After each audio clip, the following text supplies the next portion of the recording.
회장님, 절대 서명하지 마세요. 박 이사가 회장님을 속여 회사를 팔려 합니다. 이게 어떤 상황에서 일어난 걸까요? 사내 카페테리아 보조요원인 제가 회장님께 이렇게 말할 수밖에 없었던 사연을 소개합니다. 끝까지 저의 이야기를 들어주실 준비되셨겠죠? 이제 시작합니다. 새벽 5시, 알람이 울리기 전에 눈이 떠지면서 어둠 속에서 휴대폰 화면만 창백하게 빛나고 나는 이불을 걷어차며 몸을 일으킨다. 옆방에서 동생의 기침 소리가 들려온다. 약고 가는 숨소리. 밤새 또 못 잤구나. 벽 너머로 들리는 그 소리는 내 가슴을 조이는데 나는 일어나서 동생 방문 앞에 귀를 기울인다. 기침이 멎는다. 다행이다. 조금이라도 더 자야 하는데. 세면대 앞에 서서 찬물로 얼굴을 씻으면서 거울 속 내 얼굴을 본다. 28이라 하기엔 지쳐 보이는 얼굴에 다크서클이 눈 밑까지 내려앉았고 입술은 바짝 말라 있다. 언제부터였을까? 내 얼굴에서 젊음이 사라진 게.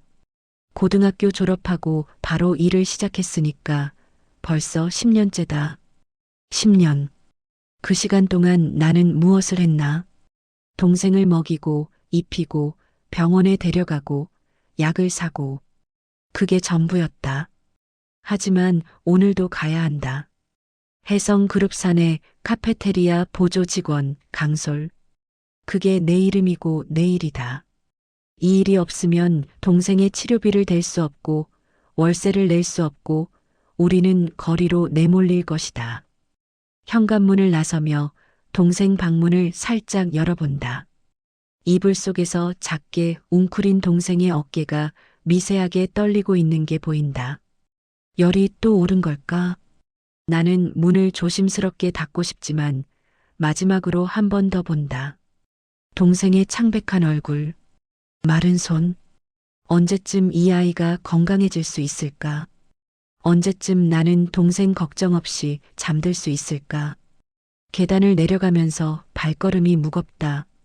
엘리베이터는 고장난 지 석 달째인데 관리비를 못 내는 세대가 많아서 수리할 돈이 없다고 한다. 우리 집도 그중 하나다. 지난달 관리비를 이달로 미뤘고 이달 것도 다음 달로 미뤄야 할 것 같다. 골목 입구 편의점에 들러 캔커피 2개를 사는데 하나는 내 것이고 하나는 경비 선생님 것이다. 편의점 아저씨가 나를 보고 고개를 끄덕이신다. 매일 이 시간에 오는 나를 이제 아시는 것 같다.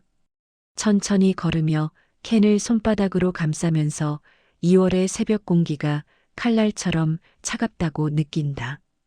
캔커피의 온기만이 손끝을 데우는데 이 작은 온기가 참 소중하다.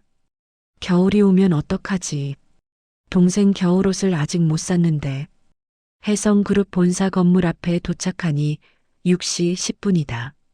거대한 유리 건물이 새벽 어둠 속에서 위압적으로 솟아있는데 저 안에서 수천 명이 일하고 수조원이 움직이고 수많은 결정이 내려진다. 그리고 나는 그 거대한 톱니바퀴의 가장 작은 부품이다. 보이지도 않는, 중요하지도 않은, 언제든 교체 가능한 부품.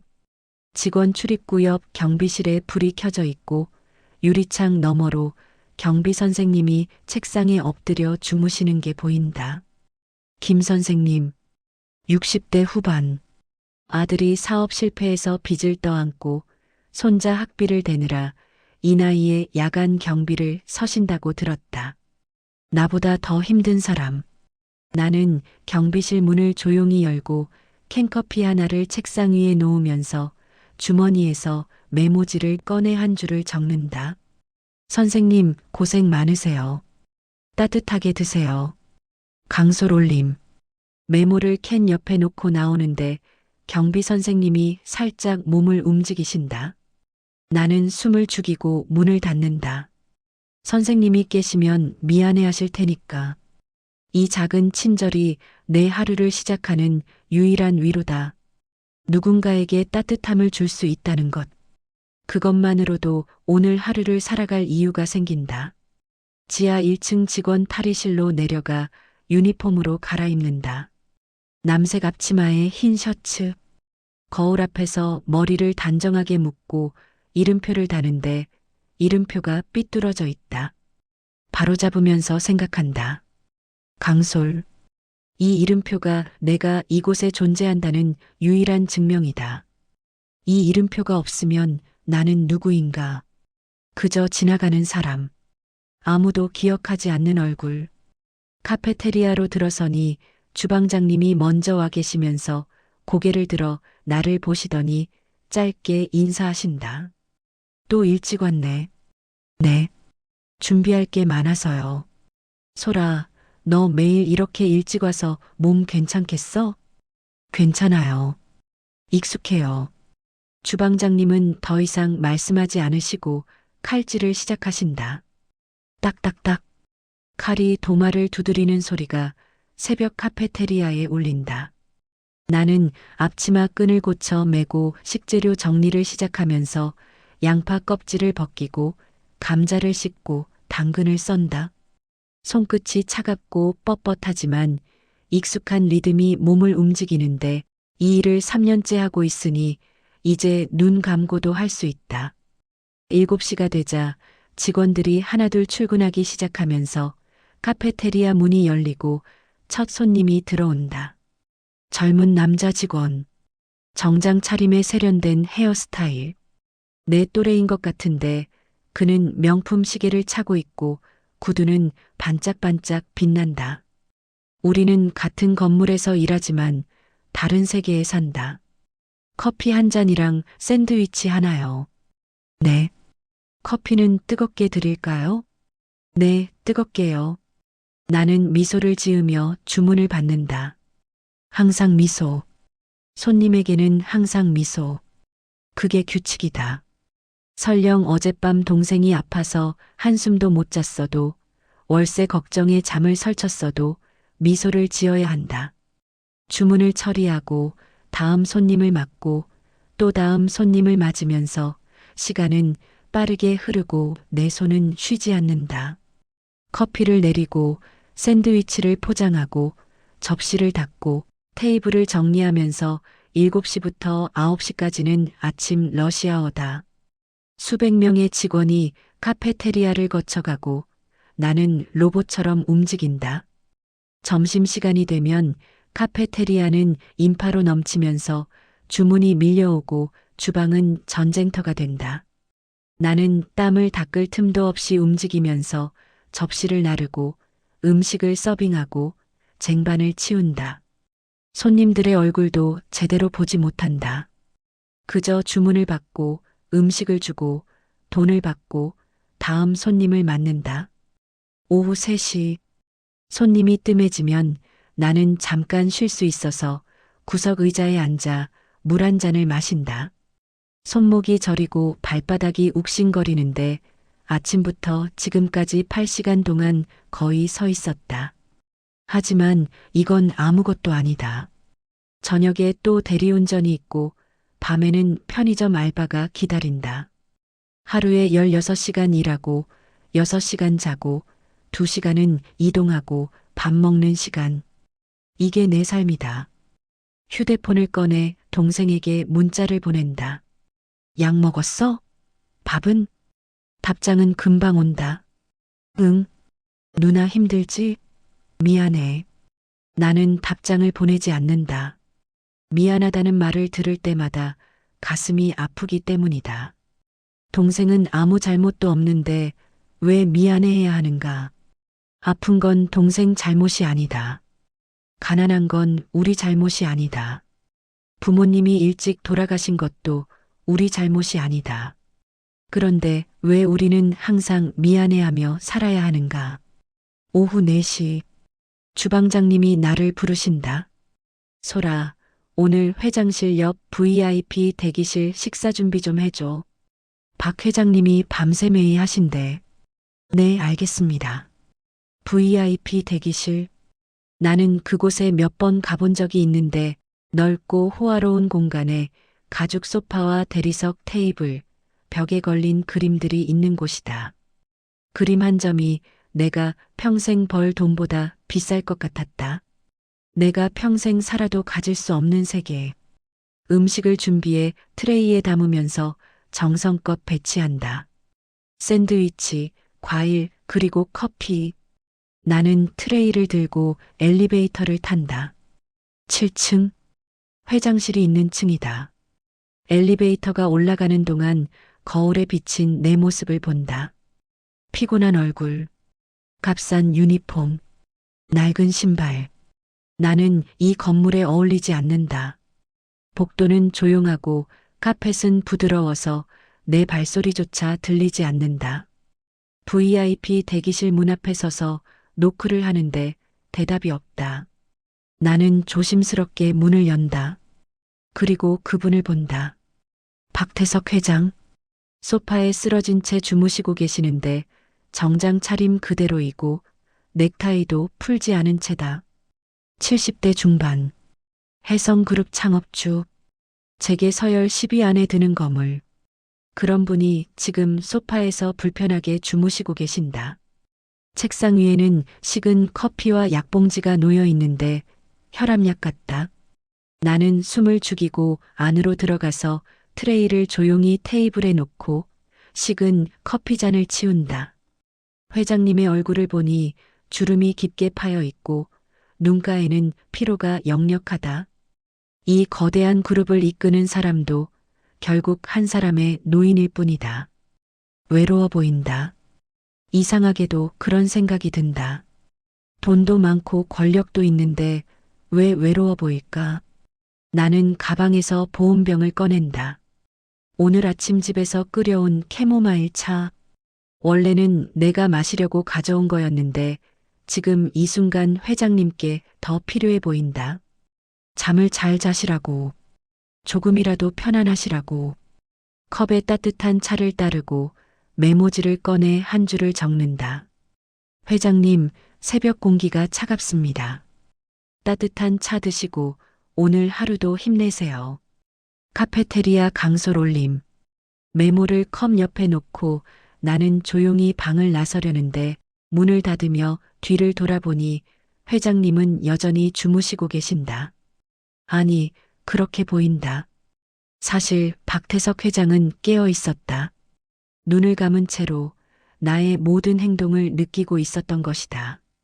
식은 커피를 치우는 소리, 따뜻한 차를 따르는 소리, 메모지에 펜을 긋는 소리, 그리고 조심스럽게 문을 닫는 소리. 그는 메모를 읽었다. 강솔, 카페테리아 직원. 30년 넘게 이 회사를 경영하면서 수많은 사람을 만났지만 이런 순수한 친절을 받은 건 언제가 마지막이었을까? 자식들은 재산만 노리고 임원들은 권력만 노리고 주변 사람들은 모두 무언가를 원한다. 하지만 이 젊은 여성은 아무것도 원하지 않았다. 그저 따뜻한 차 한 잔과 격려의 메모. 그것뿐이었다. 하지만 나는 그걸 몰랐다. 나는 그저 오늘도 작은 친절을 베풀었을 뿐이다. 경비 선생님께 커피를 드린 것처럼 내가 할 수 있는 건 이것뿐이니까. 작은 친절, 작은 온기. 그게 내가 이 세상에 줄 수 있는 전부다. 다음 날도 새벽 5시에 눈이 떠진다. 어제와 똑같은 아침이고 어제와 똑같은 루틴이 시작되면서 세수를 하고 옷을 갈아입고 동생 방문을 살짝 열어본다. 동생은 여전히 잠들어 있지만 얼굴색이 어제보다 조금 나아 보인다. 다행이다. 편의점에서 캔커피를 사고 경비 선생님께 메모와 함께 놓고 간 뒤 지하 탈의실에서 유니폼으로 갈아입고 카페테리아로 향한다. 오늘은 내가 더 일찍 도착했는지 카페테리아가 텅 비어 있다. 오늘은 주방장님보다 내가 먼저 도착해서 불을 켜고 환기를 시키고 식재료를 꺼낸다. 손은 자동으로 움직이고 머리는 다른 생각을 하는데 어젯밤 계산을 다시 해봤다. 동생 병원비, 월세, 공과금 학비. 숫자들이 머릿속에서 끊임없이 도는데 아무리 계산해도 이번 달은 5만 원이 부족하다. 대리운전을 더 해야 하나? 편의점 알바 시간을 늘려야 하나? 하지만 이미 하루에 16시간을 일하는데 더 늘릴 수 있을까? 아침 준비를 마치고 카페테리아 문을 열 때쯤 주방장님이 도착하신다. 우리는 짧게 인사를 나누고 각자의 일을 시작하면서 오전이 빠르게 지나간다. 오전 10시 카페테리아에서 나온 재활용품을 처리하러 가는데 이게 내 업무 중 하나다. 건물 뒤편 재활용품 처리장은 좁고 어두운 공간으로 커피 찌꺼기, 음식물 쓰레기, 플라스틱 병들이 쌓여 있다. 냄새가 고약하지만 익숙하다. 나는 커피 찌꺼기 통을 비우려고 처리장 안쪽으로 들어가는데 통이 무거워서 양손으로 들어야 한다. 그때 누군가의 목소리가 들린다. 급하고 낮은 목소리. 나는 반사적으로 몸을 숨기는데 통을 내려놓는 소리가 날까봐 그대로 서서 숨을 죽인다. 오늘 회장님 서명만 받으면 끝이야. 목소리의 주인은 박성철 이사다. 해성그룹 경영전략실 이사. 40대 중반. 나는 복도에서 몇 번 마주친 적이 있는데 언제나 깔끔한 정장 차림에 차가운 표정을 한 사람이다. 직원들 사이에서는 냉혈한이라는 별명으로 불린다. 실적이 나쁜 팀은 가차없이 해체시키고 마음에 안 드는 직원은 즉시 자르는 사람. 노인네는 내가 치매 온 것처럼 보이게 다 준비했어.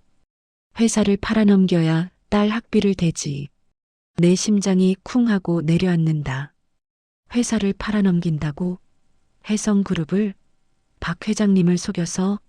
이게 무슨 소리지? 나는 커피 찌꺼기 통을 꽉 쥔 채 숨을 죽이는데 손이 떨려서 통이 흔들린다. 소리 나면 안 돼.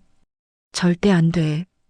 이 계약은 단순 대출 서류가 아니라 회사 매각 서류야. 외국계 펀드한테 팔면 나는 최소 50억은 받아. 그럼 딸 미국 유학 보내고도 남지. 50억? 그 숫자가 내 귓속에서 울린다.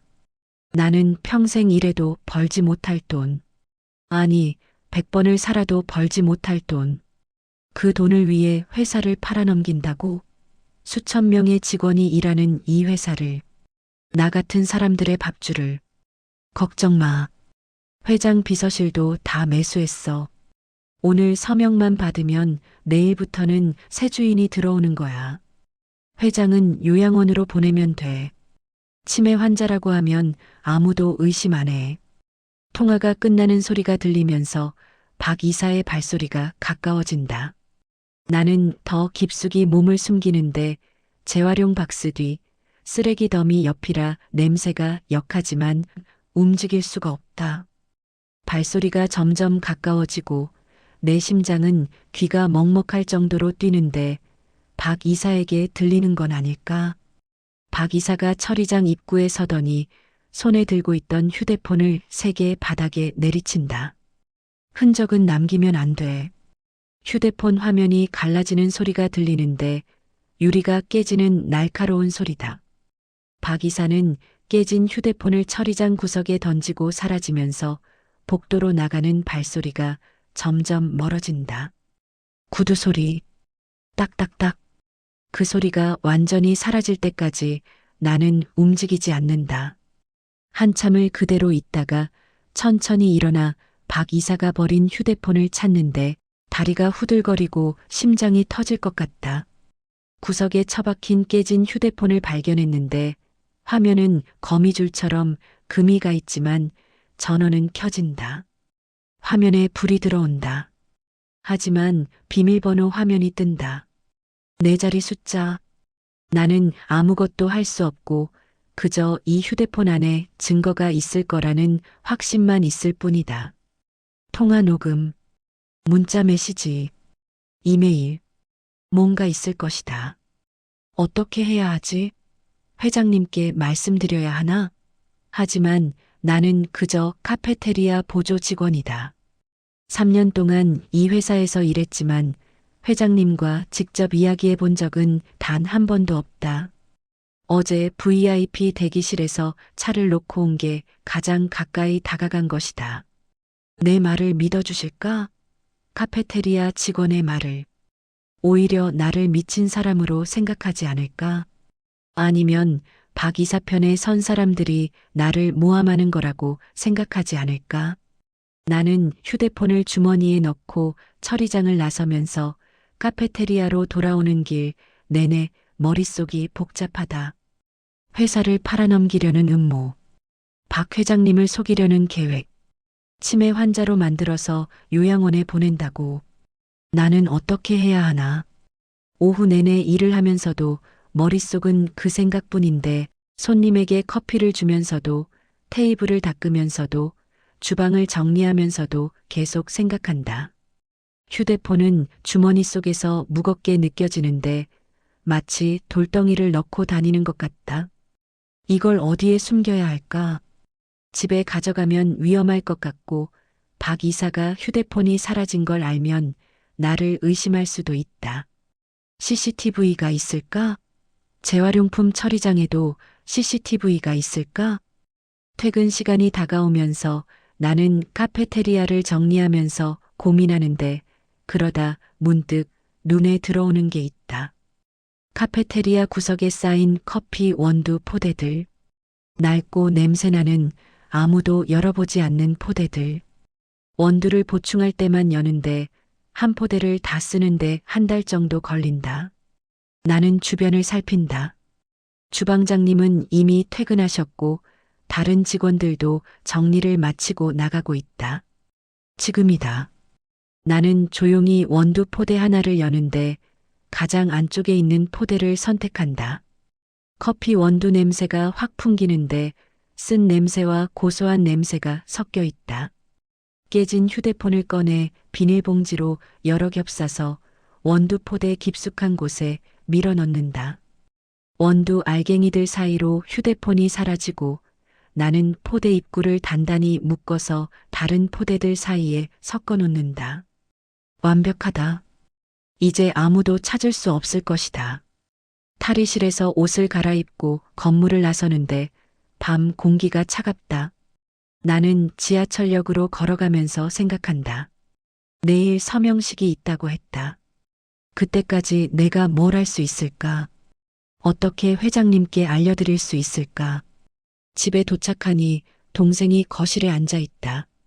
창백한 얼굴에 마른 손으로 약을 먹고 있는데 약병을 보니 한 병밖에 안 남았다. 내일 약국에 가야 한다. 약값이 8만 원. 또 돈이다. 모든 게 돈이다. 누나, 저녁 먹었어? 응. 회사에서 먹었어. 너는? 죽 끓여 먹었어. 냉장고에 남은 거로. 나는 동생 옆에 앉으면서 동생의 어깨가 얼마나 좁은지, 손이 얼마나 말랐는지 새삼 느낀다. 고등학생인데 중학생처럼 작다. 제대로 먹지 못해서, 제대로 치료받지 못해서 이 아이를 지켜야 한다. 이 아이의 치료비를 계속 벌어야 한다. 그러려면 내 일자리를 지켜야 한다. 해성그룹이 무너지면 안 된다. 외국계 펀드가 회사를 인수하면 구조조정을 할 것이다. 가장 먼저 잘릴 사람은 나 같은 비정규직이다. 카페테리아 보조 직원. 언제든 교체 가능한 사람. 누나, 괜찮아? 응. 왜? 얼굴이 안 좋아 보여. 무슨 일 있어? 나는 동생의 머리를 쓰다듬는다. 괜찮아. 그냥 좀 피곤해서. 누나, 너무 무리하지 마. 누나까지 쓰러지면 어떡해. 걱정 마. 누나 튼튼해. 동생은 더 이상 묻지 않는다. 나는 방으로 들어가 침대에 누워서 천장을 바라본다. 천장에 얼룩이 있는데 비가 새서 생긴 얼룩이다. 언제쯤 이 집을 떠날 수 있을까? 언제쯤 동생과 함께 깨끗한 집에서 살 수 있을까? 언제쯤 돈 걱정 없이 살 수 있을까? 내일 서명식. 내가 뭘 할 수 있을까? 박 회장님께 어떻게 전달할 수 있을까? 나는 모른다. 하지만 뭔가 해야 한다. 그냥 두고 볼 수는 없다. 잠은 오지 않고 밤은 길기만 하다.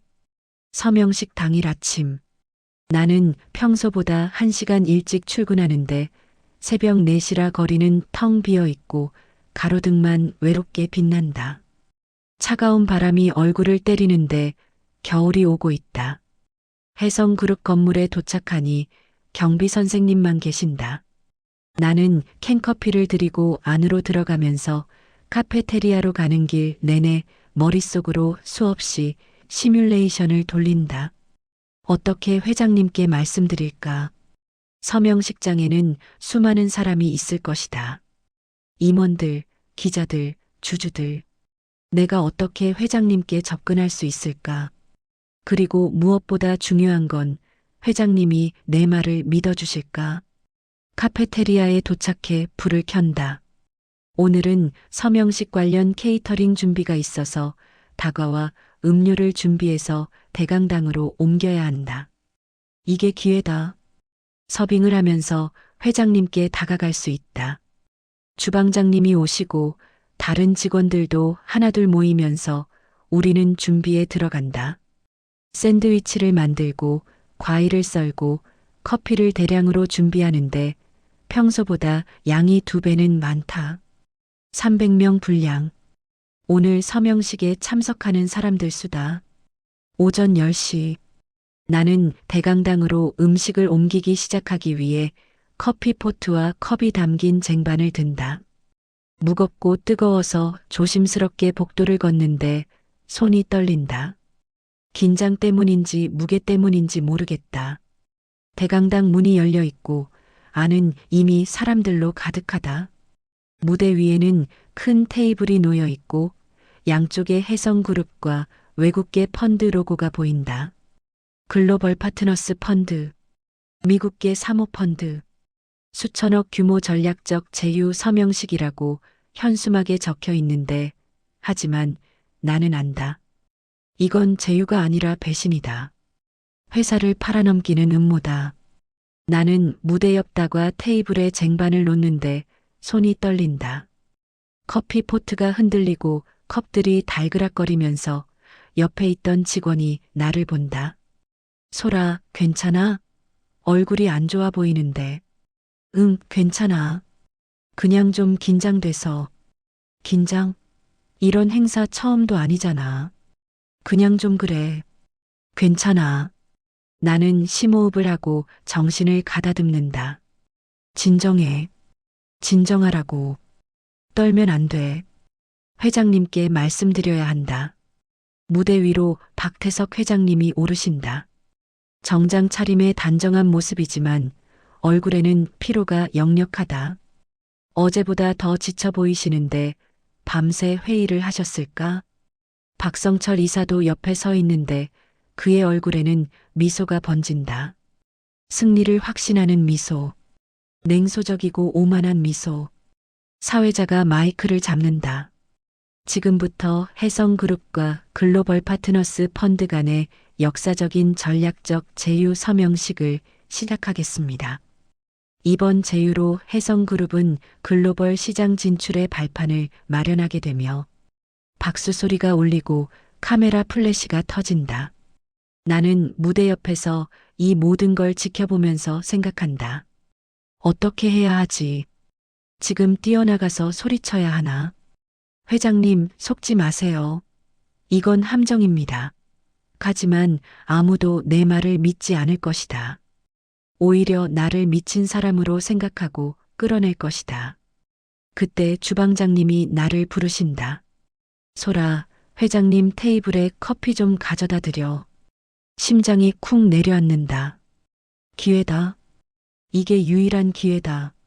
나는 커피 포트를 들고 무대로 올라가는데 다리가 후들거리지만 계속 걷는다.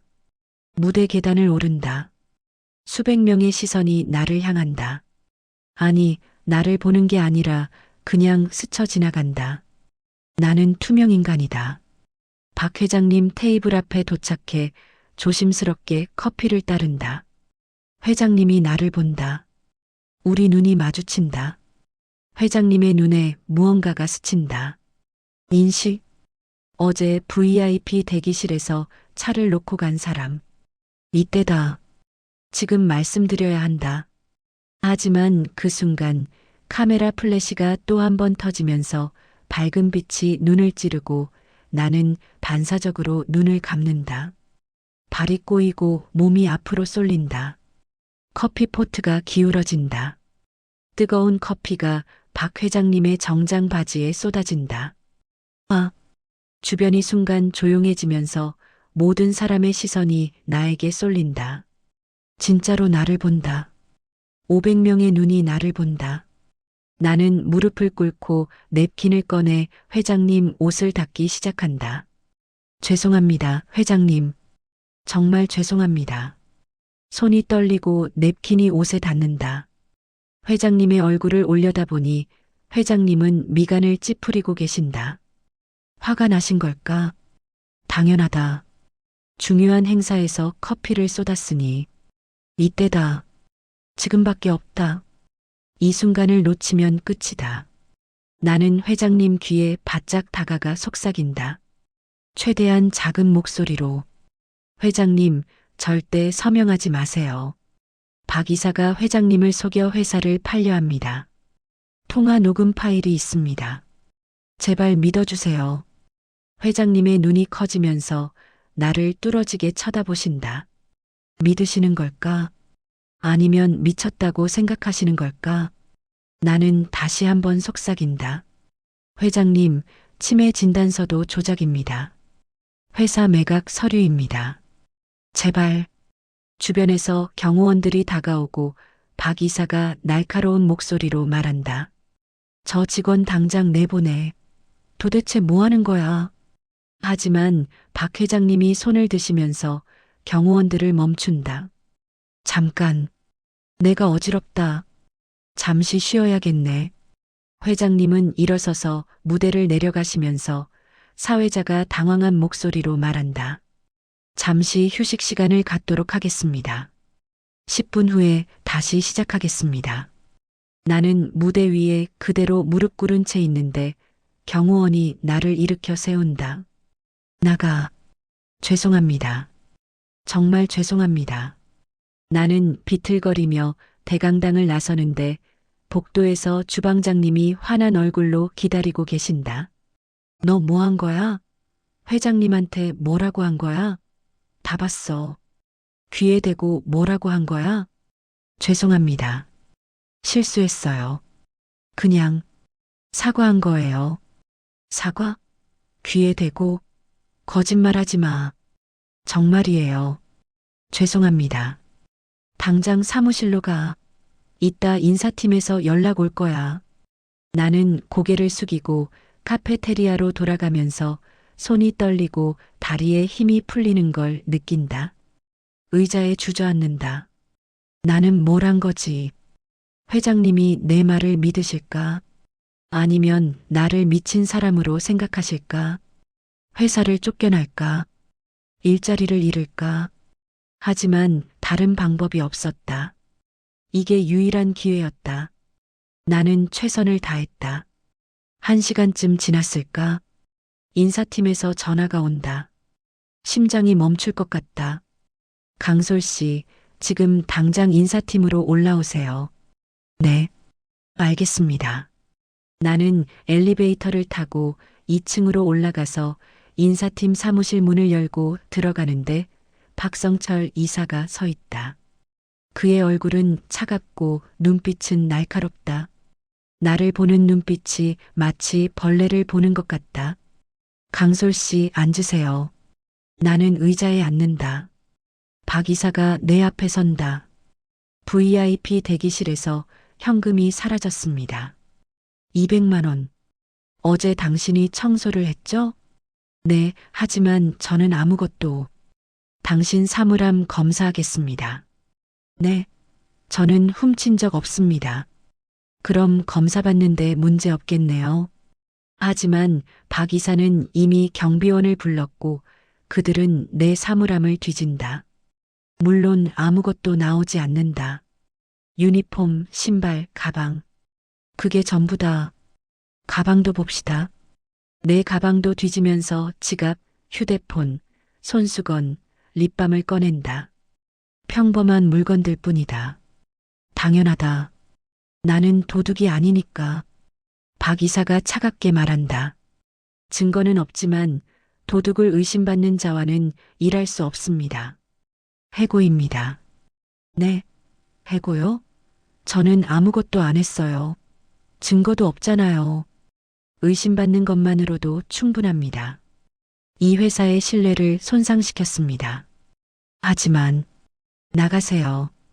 지금 당장 오늘부로 출입증을 회수합니다. 나는 일어서면서 몸이 떨린다. 이건 말도 안 된다. 나는 아무 잘못도 하지 않았는데. 아니, 잘못을 했다. 진실을 말한 게 잘못이었다. 회장님께 경고한 게 잘못이었다. 그때 문득 생각난다. 휴대폰, 카페테리아의 커피 원두 포대, 증거. 나는 인사팀을 나와 카페테리아로 달려가는데 주방장님이 놀란 표정으로 나를 본다. 소라, 무슨 일이야? 왜 뛰어와? 죄송해요. 제 개인 물건 좀 가져가야 해요. 개인 물건? 나는 구석에 쌓인 원두 포대를 찾으면서 손으로 하나하나 만져본다. 어느 거였지? 어떤 포대에 넣었지? 묵직한 느낌. 이거다. 포대를 들어 올리는데 주방장님이 이상하게 쳐다보시지만 나는 신경 쓸 겨를이 없다. 이거 제 거예요. 제가 잠깐 맡아둔 거예요. 가져가도 되죠? 그래, 그래. 가져가. 근데 무슨 일이야? 해고됐다던데? 네. 오해가 있었어요. 소라, 무슨 일이 있는 거야? 뭔가 이상한데. 죄송해요. 나중에 설명드릴게요. 나는 원두 포대를 안고 건물을 나서면서 뒤돌아보니 혜성그룹 건물이 높이 솟아있다. 3년 동안 일했던 곳.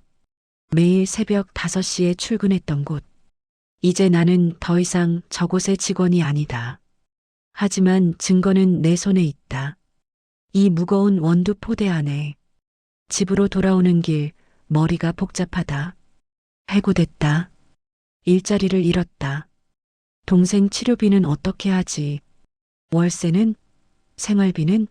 내일부터 뭘 먹고 살지? 지하철을 타고 가는 동안 원두 포대를 무릎에 올려놓고 있는데 사람들이 이상하게 쳐다본다. 커피 냄새가 나니까. 하지만 신경 쓸 겨를이 없다. 현관문을 열고 들어서니 동생이 소파에 앉아 있다가 나를 보더니 놀란 표정을 짓는다. 누나, 이 시간에 왜 왔어? 그리고 그게 뭐야? 나는 원두 포대를 바닥에 내려놓는데 무겁게 쿵 소리가 난다. 일이 좀 있어서. 무슨 일인데? 얼굴이 왜 그래? 울었어? 아니야. 괜찮아. 누나, 무슨 일이야? 말해봐. 회사에서 무슨 일 있었어? 나는 대답하지 않고 부엌으로 가서 물을 한 잔 마신다. 손이 떨리고 컵을 놓는데 손아귀 힘이 없어서 바닥에 떨어져 깨진다. 유리 조각이 사방으로 튄다. 누나. 동생이 달려와서 깨진 유리 조각을 주우려는 내 손을 잡는다. 다칠라. 내가 할게. 누나는 앉아 있어. 나는 주저앉는다. 바닥에 그대로 주저앉아 고개를 숙이는데 눈물이 날 것 같지만 참는다. 울면 안 된다. 동생 앞에서는 울면 안 된다. 내가 무너지면 동생은 어떡하나. 동생이 유리 조각을 치우고 내 옆에 앉으면서 내 손을 꽉 잡는다. 말랐지만 따뜻한 손. 누나, 무슨 일이야? 말해봐. 누나 혼자 감당하지 마. 민우야. 응? 누나. 회사에서 잘렸어. 동생의 얼굴이 굳는다. 뭐? 왜? 오해가 있었어. 괜찮아. 다른 일 찾으면 돼. 무슨 오해? 누나가 뭘 잘못했는데? 아무것도 안 했어. 정말 아무것도. 그냥 억울한 일을 당한 거야. 동생이 내 손을 더 세게 잡는다. 누나, 내 때문이지? 뭐, 내 때문에 누나가 이렇게 고생하는 거잖아. 내가 아프지만 않았어도. 민우야, 그런 소리 하지 마. 너는 아무 잘못도 없어. 누나가 매일 16시간씩 일하는 것도, 제대로 못 먹는 것도, 옷 한 벌 못 사는 것도 다 내 병원비 때문이잖아. 민우야, 미안해, 누나. 정말 미안해. 나는 동생을 껴안는다. 말라서 뼈만 남은 동생을 껴안으면서 말한다. 민우야, 너는 내가 살아가는 이유야. 너 때문에 힘든 게 아니라 너 때문에 힘을 내는 거야. 알겠어? 동생이 내 품에서 운다. 소리 없이 운다. 나도 운다. 우리는 서로 껴안은 채 한참을 운다. 저녁을 먹고 동생을 재운다. 동생 방문을 닫고 거실로 나와 원두 포대를 여는데 커피 원두 냄새가 확 풍긴다. 손을 깊숙이 넣어 비닐봉지를 찾는데 손끝에 무언가 딱딱한 게 느껴진다. 있다. 깨진 휴대폰. 나는 휴대폰을 꺼내 전원을 켜는데 화면이 켜지고 비밀번호 입력창이 뜬다. 네 자리 숫자. 나는 멍하니 화면을 바라본다. 어떻게 열지? 단서가 있을까? 생일? 기념일? 아니면 무작위 숫자? 그때 휴대폰이 울린다. 문자 알림인데 잠금 화면에도 일부 내용이 보인다. 발신자는 저장되지 않은 번호지만 내용 일부가 화면에 뜬다. 내일 병원 방문 예정. 강솔 동생 강민우 입원 중인 서울대병원. 심장이 멈춘다. 동생 이름. 병원. 박 이사가 동생을 조사한 거다. 언제? 어떻게? 내 신상 정보를 어떻게 알아낸 거지? 휴대폰이 다시 울리는데 이번엔 전화다. 화면에 번호가 뜬다. 나는 떨리는 손으로 받는다. 여보세요? 강솔 씨. 박성철 이사의 목소리다. 차갑고 낮은 목소리. 얼음장 같은 목소리. 내 휴대폰 가져간 거 알아? 당장 돌려줘. 저는 모르는데요. 거짓말하지 마. 어제 재활용품 처리장에 내가 있었어. CCTV 확인했어. 시간 맞아떨어져. 내 휴대폰 사라진 시간이랑. 나는 입술을 깨문다. CCTV. 그걸 깜빡했다. 당연히 있지. 대기업 건물에 CCTV가 없을 리 없다. 휴대폰 당장 가져와. 안 그러면 내 동생 지금 다니는 병원에서 강제 퇴원 조치될 거야. 뭐라고요? 너희 동생 지병 있지? 면역력 약해서 정기적인 치료 필요하지? 내가 서울대병원 이사진이랑 아는 사이야. 전화 한 통이면 내 동생 당장 쫓겨나. 그리고 다른 병원도 못 가게 만들 수 있어. 안 돼요. 제발. 동생은 죄가 없어요. 그럼 휴대폰 가져와. 1시간 안에. 회사 뒷문으로 와. 혼자. 경찰 부르거나 다른 짓 하면 내 동생 그날로 끝이야. 전화가 끊기면서 나는 휴대폰을 쥔 채 얼어붙는다. 동생, 병원, 강제 퇴원, 면역력이 약한 동생이 치료를 못 받으면 생각만 해도 끔찍하다. 안 돼. 절대 안 돼. 나는 원두 포대에서 깨진 휴대폰을 꺼낸다. 이걸 가져가야 하나. 그럼 증거가 사라지는 거잖아. 회사를 구할 방법이 없어지는 거잖아. 하지만 동생을 어떻게 하지? 머릿속이 하얗게 변한다. 생각할 수가 없다. 회사? 동생? 무엇이 더 중요한가? 당연히 동생이다. 내게는 동생이 전부다. 나는 깨진 휴대폰을 주머니에 넣고 재킷을 입는다. 거울을 본다. 헝클어진 머리, 눈물 자국, 창백한 얼굴. 하지만 신경 쓸 겨를이 없다. 현관문을 열려는데 동생 방문이 열린다. 누나, 어디가? 잠깐 나갔다 올게. 이 시간에? 벌써 밤 11시야. 금방 올게. 자, 누나, 위험한 일 하는 거 아니지? 아니야. 걱정 마. 금방 와. 나는 밖으로 나와 뛰면서 지하철역까지 간다. 막차 시간이다. 전철을 타고 해성그룹까지 간다. 머릿속은 온통 동생 생각뿐이다. 동생의 창백한 얼굴, 마른 손, 기침 소리. 제발, 제발 동생만은 지켜야 한다. 회사 뒷문에 도착하니 박 이사가 기다리고 있다. 어둠 속에서 담배를 피우고 있는데 담배 연기가 그의 얼굴을 가린다. 왔군. 똑똑하네. 휴대폰 여기 있어요. 그러니까 제 동생은. 박 이사가 손을 내밀고 나는 주머니에서 깨진 휴대폰을 꺼낸다. 박 이사가 받아들어서 화면을 확인하고 냉소를 짓는다. 잠겨 있네. 뭐 상관없어. 어차피 내일이면 다 끝나니까. 회장은 요양원 갈 거고 회사는 팔릴 거고 나는 50억을 받을 거야. 제 동생은요? 약속하셨잖아요. 약속? 하. 내가 그걸 믿어? 순진하네. 박 이사가 담배를 버리고 내게 다가온다. 너 같은 애가 왜 이렇게 귀찮게 구는지 모르겠네. 그냥 내일이나 하고 살지. 회사 일에 왜 참견해? 회장님을 속이는 건 잘못된 거예요. 잘못? 아, 이 세상에 잘못된 거 천지야. 돈이 정이야. 힘이 정이야. 알겠어? 저는 동생만 지켜주시면 돼요. 다른 건 바라지 않아요. 동생? 걱정 마. 당분간은 괜찮을 거야. 근데 입 조심해. 누구한테 한마디라도 하면 그때는 정말 끝이야. 박 이사가 돌아서서 가는데 나는 그 자리에 서서 그의 뒷모습을 바라본다. 깨진 휴대폰이 그의 손에 들려 있다. 증거를 잃었다. 이제 어떻게 하지?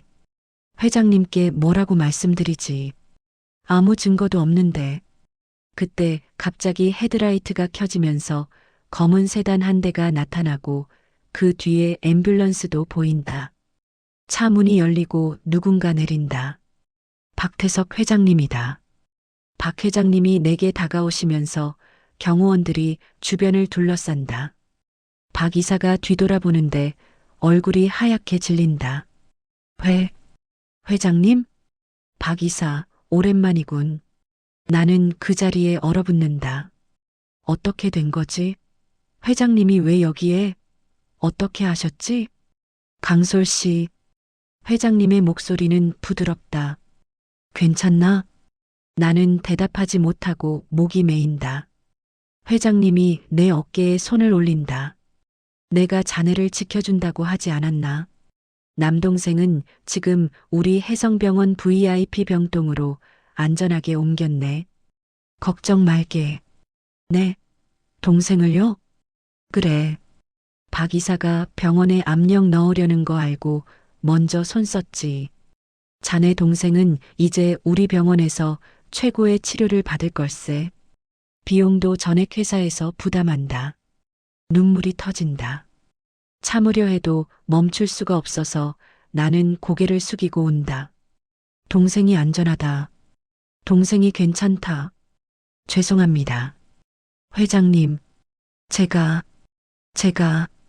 회장님이 내 손을 잡는데 따뜻하고 거친 손이다. 사과할 필요 없네. 오히려 내가 고맙지. 자네가 아니었으면 나는 속아 넘어갈 뻔했어. 서명식에서 자네가 한 말 믿었네. 하지만 증거를 박 이사한테 뺏겼어요. 휴대폰을. 회장님이 경호원에게 신호를 보내니 경호원이 서류 봉투를 꺼낸다. 걱정 말게. 우리한테는 다른 증거가 있어. 네. 박 이사 비서실 컴퓨터에서 찾아낸 이메일들이야. 외국계 펀드와 주고받은 거래 내역, 계약서, 초안, 돈 이동 경로. 다 있어. 그리고 치매 진단서 위조건도 확인했지. 정말요? 그래. 자네가 서명식에서 경고해준 덕분이야. 바로 비서실의 지시에서 조사를 시작했지. 박 이사 주변 사람들도 다 조사했어. 생각보다 많은 사람이 연루되어 있더군. 박 이사가 뒤로 물러서면서 도망치려고 하는데 경호원들이 가로막는다. 회장님, 이건 오해입니다. 저는 오해? 자네 컴퓨터에서 나온 이메일이 오해인가? 외국계 펀드에 50억 받기로 한 계약서가 오해인가? 그건 회사를 위한 거였습니다. 글로벌 시장 진출을 위해. 거짓말하지 말게. 자네는 회사를 팔아넘기려 했어. 나를 치매 환자로 만들어서 요양원에 보내려고 했지. 그렇지 않나? 박 이사가 말을 잇지 못한다. 회장님이 나를 보신다. 강솔 씨, 그 휴대폰 말이야. 박 이사가 가져간 거? 네. 제가 지키지 못했어요. 괜찮아. 우리가 다시 가져오면 되지. 회장님이 박 이사를 본다. 휴대폰 내놓게. 저는 휴대폰 같은 거 없습니다. 자네 주머니에 있는 게 뭔가? 경호원이 박 이사의 주머니를 뒤져서 깨진 휴대폰을 꺼낸다. 회장님이 받아든다. 이게 증거네. 통화 녹음이 있을 거야. 비밀번호가 걸려 있습니다. 못 여실 겁니다. 그건 나중에 전문가한테 맡기면 되지. 어차피 이미 충분한 증거가 있으니까. 회장님이 앰뷸런스를 가리킨다. 자, 이제 자네 동생한테 가보지. 걱정하고 있을게야. 하지만 회장님, 괜찮아. 여기는 우리가 처리할게. 자네는 동생한테 가. 나는 앰뷸런스에 오르는데 안에는 의료진이 대기하고 있다. 차가 출발하고 나는 창밖을 보면서 혜성그룹 건물이 점점 멀어지는 걸 지켜본다. 회장님과 경호원들이 박 이사를 둘러싸고 있는 게 보인다. 혜성병원에 도착하니 간호사가 나를 안내한다. VIP 병동 3층. 깨끗하고 조용한 복도를 걸으면서 나는 믿기지 않는다. 이게 현실인가? 꿈을 꾸는 건 아닐까? 동생 병실 문을 연다. 동생이 침대에 누워 있다. 깨끗한 시트, 최신 의료 장비들, 넓은 병실. 동생이 나를 보고 눈을 크게 뜨는데 놀라서 일어나려고 한다. 누나? 민우야. 나는 동생 옆에 앉아서 동생의 손을 잡는다. 따뜻하다. 체온이 정상이다. 여기가 어디야? 갑자기 앰뷸런스가 와서 나를 데려갔어. 무슨 일이야? 혜성병원이야. 여기서 치료받게 됐어. 근데 돈은? 여기 VIP 병동이잖아. 하루에 100만 원도 넘을 텐데. 걱정 마. 다 해결됐어. 회사에서 부담한대. 무슨 소리야? 누나 회사에서 잘렸다며? 어떻게 된 거야? 동생이 내 얼굴을 보는데 눈물 자국이 있는 내 얼굴을 발견한다. 누나 울었어? 무슨 일 있었어? 아니야. 그냥 바람 맞아서. 민우야, 너 이제 괜찮아. 최고의 치료받을 수 있어. 동생이 내 손을 꽉 잡는다. 누나 고마워. 항상 누나가 나한테 해준 거 평생 못 갚아. 바보야. 갚을 게 뭐 있어. 우리는 가족이잖아. 나는 동생의 머리를 쓰다듬으면서 말라서 푸석푸석한 머리카락을 만진다. 하지만 이제 나아질 거다. 최고의 치료를 받으면 건강해질 거다. 머리카락도 다시 자랄 거고, 살도 찔 거고, 얼굴에 핏기도 돌 거다. 밤이 깊어가면서 의료진이 들어와 동생을 검진하고 나간다. 주치의 선생님이 내게 설명한다. 동생분 상태가 생각보다 안 좋네요. 면역력이 많이 떨어져 있고 영양 상태도 좋지 않습니다. 하지만 걱정 마세요. 집중 치료하면 충분히 나아질 수 있습니다. 정말요? 네. 3개월 정도 입원 치료하면서 영양 관리하고 면역 치료받으면 많이 좋아질 겁니다. 감사합니다, 선생님. 의료진이 나가고 나는 동생 옆 의자에 앉아 있는데 동생이 잠든다. 편안한 얼굴. 오랜만에 보는 평화로운 표정이다. 나는 복도로 나온다. 창문 밖으로 도시의 불빛이 보인다. 나는 유리창에 기대어 서면서 오늘 하루를 돌이켜본다. 해고당하고 협박받고 증거를 빼앗기고 하지만 회장님이 나타나서 모든 걸 해결해 주셨다. 꿈만 같다. 강솔 씨, 뒤를 돌아보니 박 회장님이 서 계신다. 회장님, 여기까지 오셨어요? 그래. 자네 동생 상태가 어떤지 궁금해서. 선생님이 좋아질 거래요. 3개월만 집중 치료하면. 다행이군. 젊으니까 회복이 빠를 거야. 회장님이 내 옆에 서시면서 함께 창밖을 바라본다. 사실 새벽에 자네가 VIP 대기실에 놓고 간 캐모마일 차와 메모를 봤네. 네. 나는 깨어 있었어. 그저 눈을 감고 있었을 뿐이지. 자네가 조용히 들어와서 식은 커피를 치우고 따뜻한 차를 놓고 메모를 남기는 걸 다 느꼈어. 나는 얼굴이 빨개진다. 죄송해요. 제가 주제넘게. 아니야. 그게 나한테 얼마나 큰 위로였는지 아나? 회장님의 목소리가 잠긴다. 내 자식들도 임원들도 아무도 나를 사람으로 보지 않아. 그저 돈줄이고 권력이고 이용할 대상일 뿐이지. 내가 아프든 말든 피곤하든 말든 아무도 신경 쓰지 않아. 그저 회사만 잘 굴러가면 되는 거지. 회장님, 근데 자네는 달랐어. 자네는 나를 그저 한 사람의 노인으로 봤지. 피곤해 보이는 위로가 필요한 노인으로.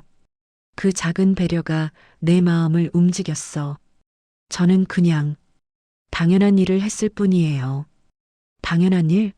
세상에 당연한 일은 없어. 모든 친절은 선택이야.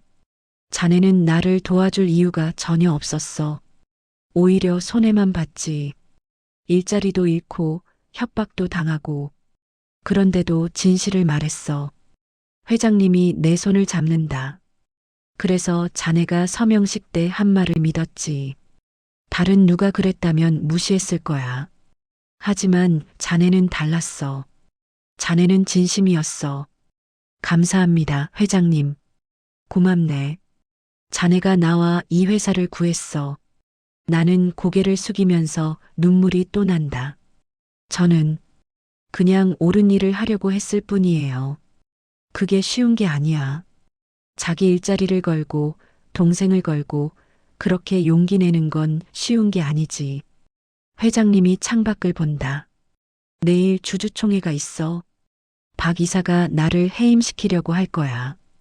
이미 주주들 중 일부를 매수했거든. 그때 자네가 필요해. 함께 가주겠나?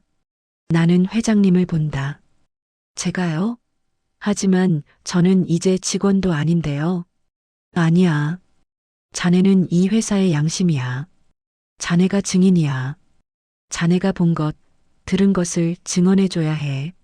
하지만 저는 그냥 카페테리아 보조 직원이었는데 아무도 제 말을 믿지 않을 거예요. 회장님의 눈빛이 진지해진다. 자네를 믿게 만들 거야.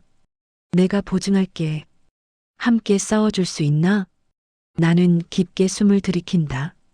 두렵다. 수백 명 앞에서 말해야 한다. 박 이사를 고발해야 한다. 하지만 해야 한다. 진실을 말해야 한다. 나는 고개를 끄덕인다. 네, 하겠습니다. 다음 날 아침, 동생은 안정적으로 자고 있어서 간호사가 말하길 오늘 주치의 선생님이 정밀 검사를 할 거라고 한다. 나는 동생에게 메모를 남기고 병원을 나선다. 민우야, 일 때문에 잠깐 나갔다 올게. 걱정 마. 누나 금방 와. 사랑해. 혜성그룹 본사로 향하는데 회장님 차가 병원 앞에서 기다리고 있다. 검은 세단. 고급차. 나 같은 사람은 평생 타볼 일 없는 차.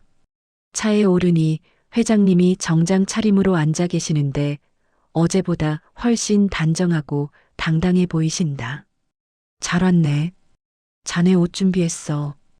회장님이 옆 좌석에 쇼핑백을 가리킨다. 정장이야. 오늘 주주총회에 입고 가게. 자네가 증인으로 서려면 제대로 된 복장이 필요하니까. 회장님, 이런 것까지. 괜찮아. 자네는 오늘 이 회사를 지키는 영웅이 될 거야. 차가 출발하면서 창밖 풍경이 빠르게 지나간다. 회장님이 서류 봉투를 꺼낸다. 이게 우리가 확보한 증거야. 박 이사와 외국계 펀드 간의 이메일, 계약서, 초안, 돈 이동 내역. 그리고 치매 진단서 위조건. 치매 진단서요? 그래. 박 이사가 나를 무능력자로 만들려고 의사를 매수해서 가짜 진단서를 만들었어. 2천만 원 주고. 그 의사도 이미 조사받고 있어. 그걸로 나를 해임시키고 요양원에 보낸 다음 회사를 팔아넘기려던 거지. 나는 서류를 보는데 빼곡한 숫자들과 전문 용어들이 보인다. 이해하기 어렵지만 하나는 분명하다. 이건 치밀한 계획이었다. 오래전부터 준비한 배신이었다. 그리고 이것도 있어. 회장님이 또 다른 봉투를 꺼내는데 안에는 깨진 휴대폰이 들어있다. 이거 제가 박 이사한테 뺏긴. 그래.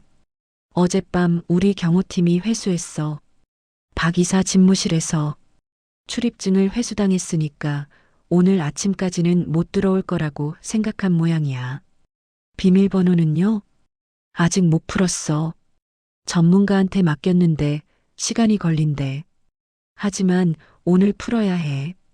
이 안에 결정적 증거가 있을 거야. 통화 녹음. 제가 들었던 그 통화요? 그래. 자네가 재활용품 처리장에서 들었던 그 통화. 그게 녹음되어 있을 거야. 차가 해성그룹 건물에 도착한다. 주주총회장은 1층 대강당이다. 회장님이 먼저 내리시고 나도 따라 내린다. 잠깐. 옷부터 갈아입게. 회장님이 건물 내 VIP 라운지로 나를 안내하시고 그곳에서 정장으로 갈아입는다. 거울을 본다. 낯선 내 모습. 깔끔한 검은색 정장, 흰 블라우스, 구두.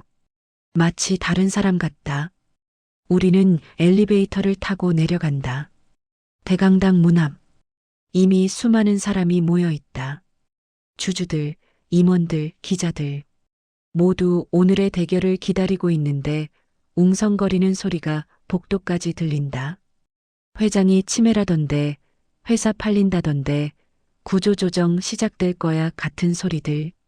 문이 열리고 우리는 안으로 들어가는데 순간 모든 시선이 우리에게 쏠린다. 수백 명의 눈.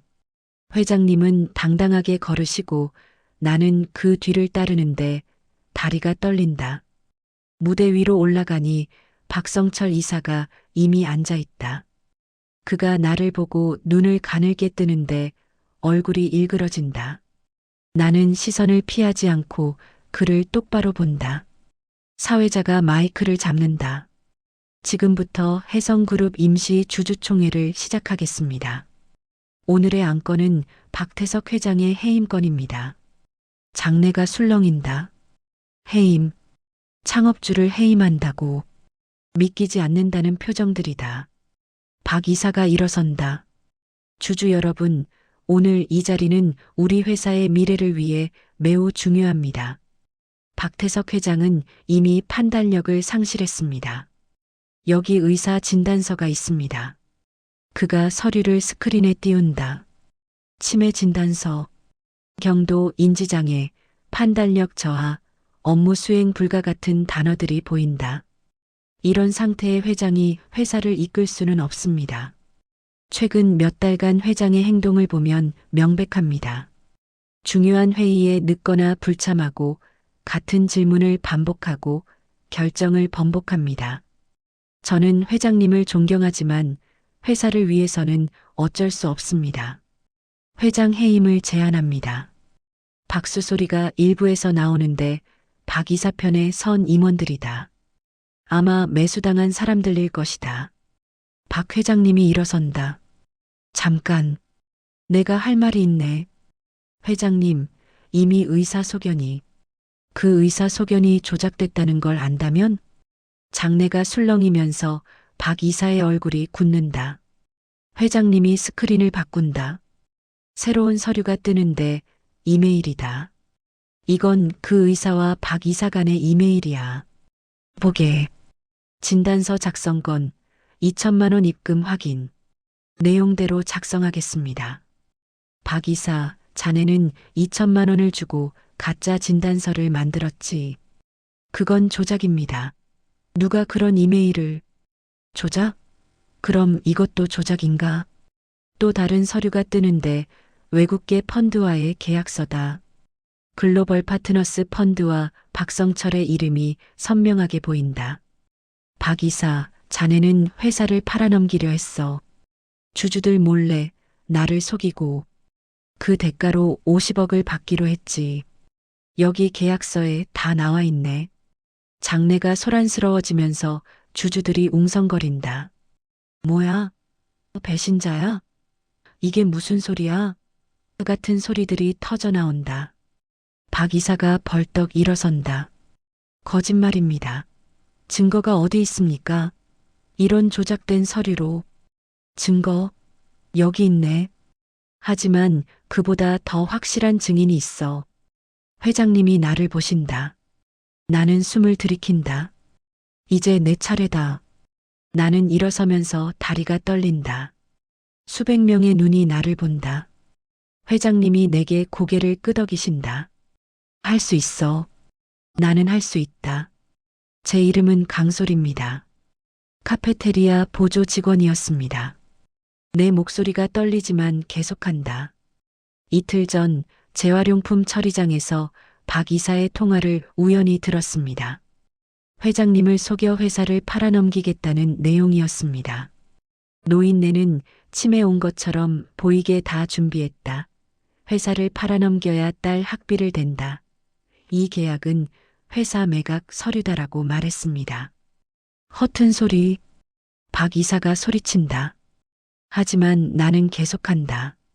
박 이사는 통화 후 휴대폰을 부쉈습니다. 저는 그 휴대폰을 주었습니다. 그리고 어제 박 이사에게 협박을 받았습니다. 제 동생을 병원에서 쫓아내겠다고. 동생이 죽을 수도 있는데도 협박했습니다. 장내가 조용해지면서 모든 사람이 나를 본다. 하지만 회장님이 저와 제 동생을 지켜주셨습니다. 그래서 저는 오늘 여기 섰습니다. 진실을 말하기 위해서입니다. 제가 들은 것은 사실입니다. 박 이사는 회사를 배신했습니다. 박수 소리가 터지면서 일부 주주들이 박수를 친다. 박 이사가 소리친다. 그 휴대폰은 어디 있습니까? 증거로 제시하시죠. 그 여자 말만 믿으라는 겁니까? 회장님이 깨진 휴대폰을 꺼낸다. 여기 있네. 자네가 어젯밤 집무실에 두고 간 거 잠겨 있을 겁니다. 못 여실 겁니다. 그리고 그게 제 휴대폰이라는 증거도 없습니다. 그럼 한번 열어보지. 회장님이 휴대폰을 테이블 위 연결 장치에 놓는데 스크린에 휴대폰 화면이 크게 뜬다. 비밀번호 입력창. 박 이사, 자네가 직접 열어보겠나? 자네 휴대폰이 아니라면 비밀번호를 모를 테니까. 저는 그 휴대폰이 제 거라는 걸 부인합니다. 그래. 그럼 우리가 열어보지. 회장님이 숫자를 입력하기 시작하는데 임의의 숫자인 것 같다. 틀린다. 화면에 비밀번호 오류. 사회 남음이 뜬다. 다시 시도하지만 또 틀린다. 3회 남음. 세 번째 시도에도 틀린다. 2회 남음. 보십시오. 저 휴대폰은 제 것이 아닙니다. 조작입니다. 박 이사가 승리의 미소를 지으면서 주주들을 향해 말한다. 여러분, 이건 명백한 조작입니다. 저를 모함하기 위한 술책입니다. 회장님이 나를 보시는데 나도 모른다. 비밀번호를 어떻게 알겠는가? 우리는 실패한 걸까? 여기까지인 걸까? 하지만 그때 문득 기억난다. 박 이사 집무실. 내가 청소하러 갔을 때 본 것. 책상 위 유일한 개인 물품. 액자. 어린 여자아이 사진. 교복 입은 여자아이. 귀여운 얼굴. 박 이사가 유일하게 사랑하는 사람. 뒤에 적힌 글씨. 지우야, 생일 축하해. 2012년 11월 12일. 사랑하는 딸에게. 아빠가 1일 2112. 딸의 생일. 나는 벌떡 일어선다. 제가 해볼게요. 모든 사람이 나를 보는데 회장님이 놀란 표정으로 나를 쳐다본다. 강솔 씨? 자네가 비밀번호를 아나? 아닐 수도 있지만 시도해보고 싶어요. 하지만 한 번만 더 틀리면. 알아요. 하지만 제가 아는 게 있어요. 나는 무대 앞으로 걸어가는데 다리가 떨리지만 계속 걷는다. 테이블 앞에 서서 휴대폰을 본다. 비밀번호 입력창. 네 자리 숫자. 마지막 기회. 박 이사가 소리친다. 저 여자가 뭘 안다고. 그냥 찍는 거잖아요. 실패하면 데이터 다 날아가요. 나는 그를 보는데 그의 눈에 공포가 어린다. 식은땀이 이마에 맺혀 있다. 박 이사님, 딸 지우 양 잘 지내시죠? 박 이사의 얼굴이 하얗게 질린다. 뭐라고? 집무실 책상에 딸 사진 있으시잖아요. 제가 청소하면서 봤어요. 아주 예쁘더라고요. 교복 입은 사진. 뒤에 생일이 적혀 있더라고요. 2012년 11월 12일. 박 이사가 뒤로 물러선다. 너 어떻게 해? 사람은 가장 소중한 걸 비밀번호로 쓴다고 들었어요. 박 이사님에게 가장 소중한 건 딸이시죠? 나는 숫자를 입력하기 시작한다. 손이 떨린다. 틀리면 끝이다. 하지만 해야 한다. 하나일, 하나일, 하나일, 둘이, 엔터. 잠시 침묵이 흐른다. 화면이 깜빡이고 시간이 멈춘 것 같다. 내 심장이 터질 것 같다. 그리고 잠금이 해제된다. 열렸습니다. 장내가 폭발한다. 주주들이 웅성거리고 기자들이 카메라를 들이대면서 플래시가 터진다. 회장님이 휴대폰을 조작하는데 홈 화면이 뜬다. 앱들이 보인다. 녹음 앱이 있다. 회장님이 녹음 앱을 여는데 파일 목록이 뜬다. 가장 최근 파일. 이틀 전 날짜. 오전 10시 23분. 재생 버튼을 누른다. 박 이사의 목소리가 스피커를 통해 울려 퍼진다. 선명하고 명확하다. 오늘 회장님 서명만 받으면 끝이야. 노인네는 내가 치매 온 것처럼 보이게 다 준비했어. 장내가 조용해지면서 모두가 스피커에 집중한다. 숨소리조차 들리지 않는다. 회사를 팔아넘겨야 딸 학비를 대지. 이 계약은 단순 대출 서류가 아니라 회사 매각 서류야. 외국계 펀드한테 팔면 나는 최소 50억은 받아. 그럼 딸 미국 유학 보내고도 남지. 박 이사가 벌떡 일어서면서 무대로 뛰어온다. 꺼. 당장 꺼. 하지만 경호원들이 그를 막는다. 녹음은 계속된다. 걱정 마. 회장 비서실도 다 매수했어. 오늘 서명만 받으면 내일부터는 새 주인이 들어오는 거야. 회장은 요양원으로 보내면 돼. 치매 환자라고 하면 아무도 의심 안 해. 녹음이 끝난다. 3초간의 정적. 그리고 장내가 폭발한다. 배신자.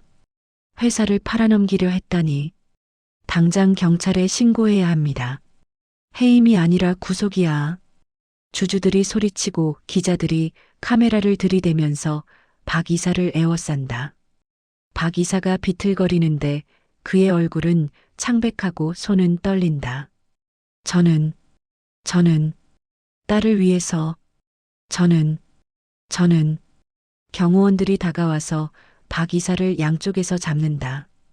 박성철 이사, 배임죄와 사기죄, 공문서 위조죄로 고발하겠습니다. 경찰이 대기 중입니다. 박 이사가 나를 보는데 그의 눈에는 증오와 절망이 섞여 있다. 하지만 동시에 무언가 다른 것도 보인다. 후회? 체념? 내가 다 망쳤어. 내 딸 유학은 어떡하고. 아니요. 이사님이 스스로 망치신 겁니다. 딸을 사랑하시면 정직하게 사셨어야죠. 경호원들이 박 이사를 끌고 나가면서 장내가 여전히 소란스럽다. 회장님이 마이크를 잡는다.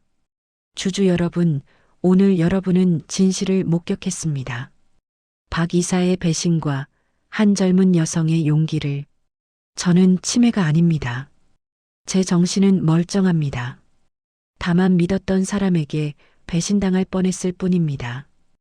회장님이 나를 보신다. 강솔 씨가 아니었다면 이 회사는 사라졌을 겁니다. 그녀는 자신의 일자리를, 동생을 걸고 진실을 지켰습니다. 카페테리아 보조 직원이었지만 그 누구보다 용감했습니다. 박수 소리가 터지면서 모든 사람이 일어나 박수를 친다. 기립박수, 나를 위한 박수. 나는 그 자리에 서서 눈물을 흘린다. 믿기지 않는다. 이게 현실인가? 회장님이 내 손을 잡는다. 고맙네. 정말 고맙네. 나는 고개를 숙인다. 저는 그저 옳은 일을 했을 뿐이에요. 주주총회는 박 회장님의 연임으로 끝나면서 만장일치로 결정된다. 박수 소리가 대강당을 가득 채우고 기자들이 나를 둘러싸면서 질문을 쏟아낸다. 어떻게 비밀번호를 알았습니까? 두렵지 않으셨어요? 앞으로 계획은? 나는 대답하지 않고 회장님을 따라 무대를 내려간다. 1년이 지났다. 새벽 5시. 알람이 울리면서 나는 습관적으로 손을 뻗어 알람을 끄고 일어난다. 하지만 이제는 카페테리아로 가는 게 아니다. 창밖을 보니 해가 떠오르고 있다. 새로운 하루, 새로운 시작. 세수를 하고 옷을 갈아입는다. 깔끔한 정장. 거울 앞에 서서 넥타이를 매는데 이제는 익숙하다. 거울 속 내 얼굴은 1년 전보다 훨씬 밝아 보인다. 다크서클도 사라졌고 입술에도 핏기가 돌고 뭔가 생기가 넘친다. 거실로 나오니 동생이 부엌에서 아침을 준비하고 있다. 후라이팬에서 계란 굽는 냄새가 난다. 누나, 일어났어? 응. 너 벌써 일어났네? 응. 오늘 학교 일찍 가야 해서. 동아리 활동 있거든. 동생의 얼굴은 건강하게 빛나는데 1년간의 치료로 몸무게도 늘고 안색도 좋아졌다. 키도 자랐다. 더 이상 기침도 하지 않고 운동도 할 수 있게 됐다. 학교에서 친구들도 생겼다고 한다. 밥 먹자.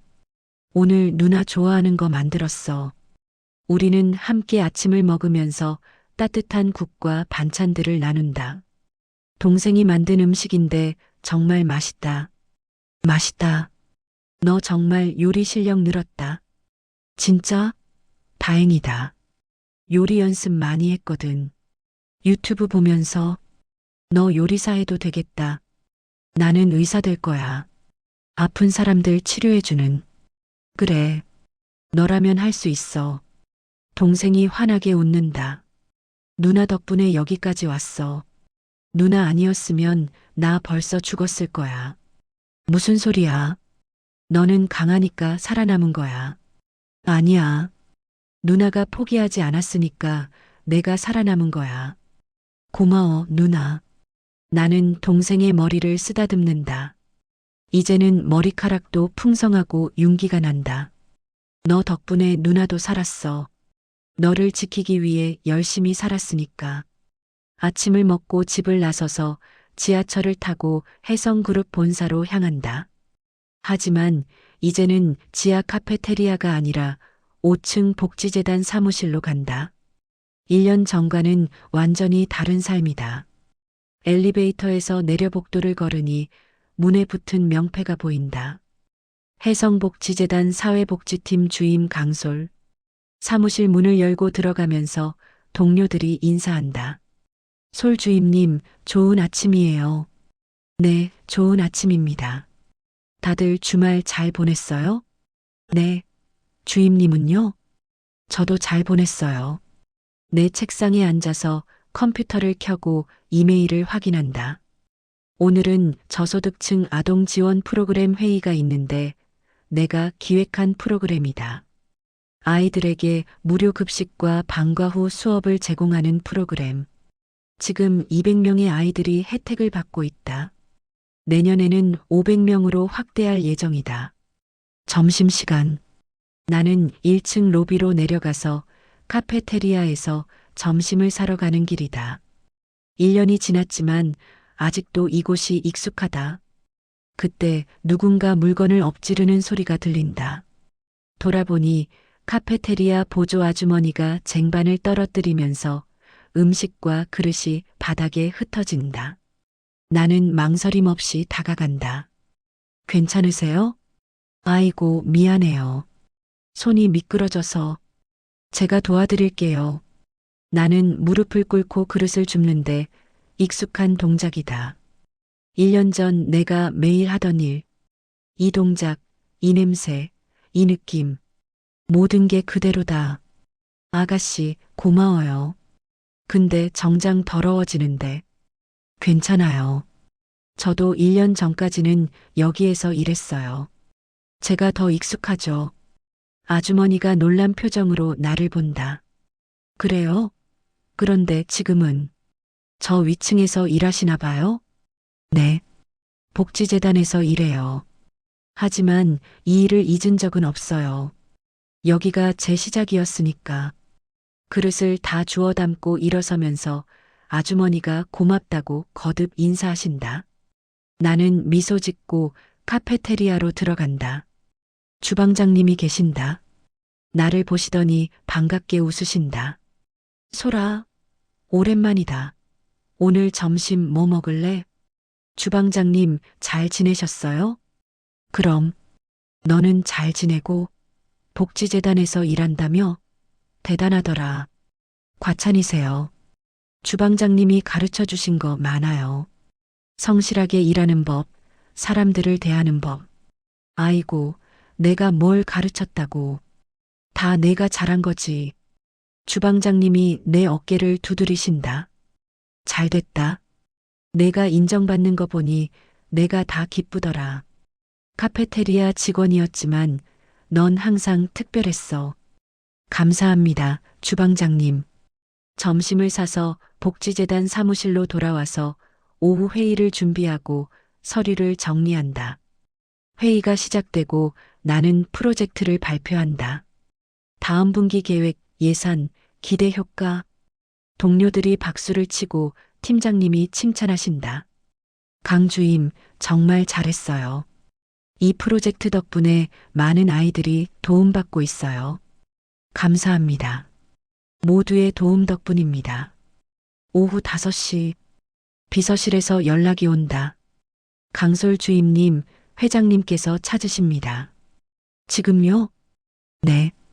회장실로 올라오시래요. 나는 서류를 정리하고 엘리베이터를 탄다. 7층, 회장실. 1년이 지났지만 여전히 이곳에 올 때마다 긴장된다. 복도를 걸어 회장실 문 앞에 서서 노크를 한다. 들어오게. 문을 열고 들어가는데 박태석 회장님이 책상 앞에 앉아 계신다. 1년 전보다 훨씬 건강해 보이시는데 얼굴에 생기가 돌고 눈빛도 밝다. 앉게. 나는 소파에 앉는다. 회장님이 차를 따르시는데 유자차 향이 난다. 유자차야. 자네가 좋아한다고 들었어. 감사합니다. 회장님이 내 맞은편에 앉으시면서 함께 차를 마신다. 창밖으로 도시가 보이는데 해가 기울고 있다. 솔주임, 자네가 기획한 아동 지원 프로그램 잘 되어 간다고 들었네. 이사회에서도 호평이야. 네. 다음 달부터 규모를 확대합니다. 더 많은 아이들을 도울 수 있을 거예요. 잘했어. 자네는 정말 이 일에 소질이 있어. 태어날 때부터 사회복지사가 될 운명이었나 봐. 과찬이십니다. 회장님이 서랍에서 뭔가를 꺼낸다. 편의점 김밥 2개.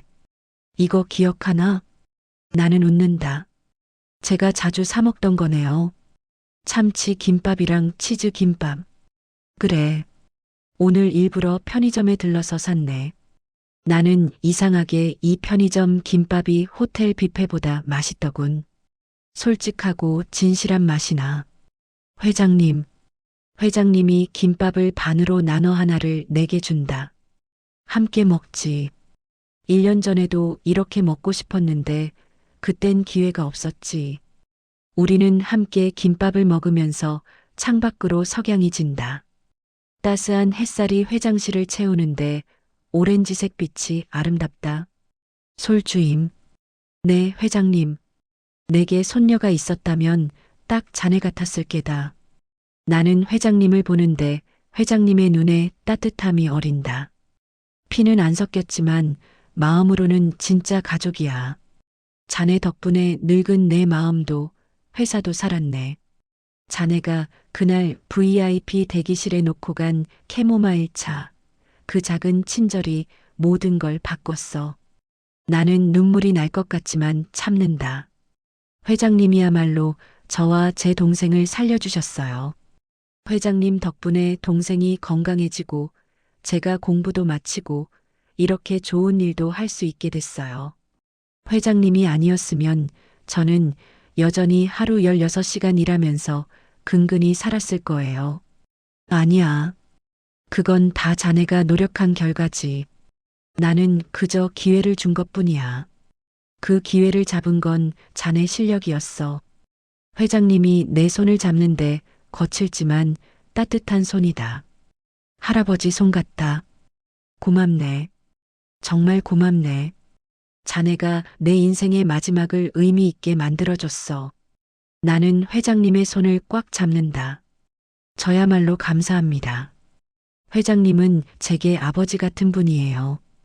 우리는 함께 창밖을 바라본다. 도시의 불빛이 하나둘 켜지기 시작하면서 하루가 저물고 밤이 온다. 하지만 이제 나는 두렵지 않다. 동생도 건강하고 나도 안정된 일자리가 있고 진심으로 나를 아끼는 사람이 있다. 낡은 원두 포대 속에 숨겨졌던 수천억의 비밀은 결국 따뜻한 캐모마일 차 한 잔에서 시작된 진심과 용기가 지켜냈다. 그리고 그 진심은 이제 진짜 가족이 되었다. 회장실을 나서면서 복도를 걷는다. 엘리베이터를 기다리는데 유리창에 비친 내 모습을 본다. 1년 전과는 완전히 다른 사람. 하지만 본질은 변하지 않았다. 나는 여전히 강솔이다. 작은 친절을 실천하고 옳은 일을 하려고 노력하고 가족을 사랑하는 강솔. 엘리베이터가 도착하고 나는 안으로 들어간다. 문이 닫히면서 새로운 층으로 내려간다. 새로운 내일을 향해.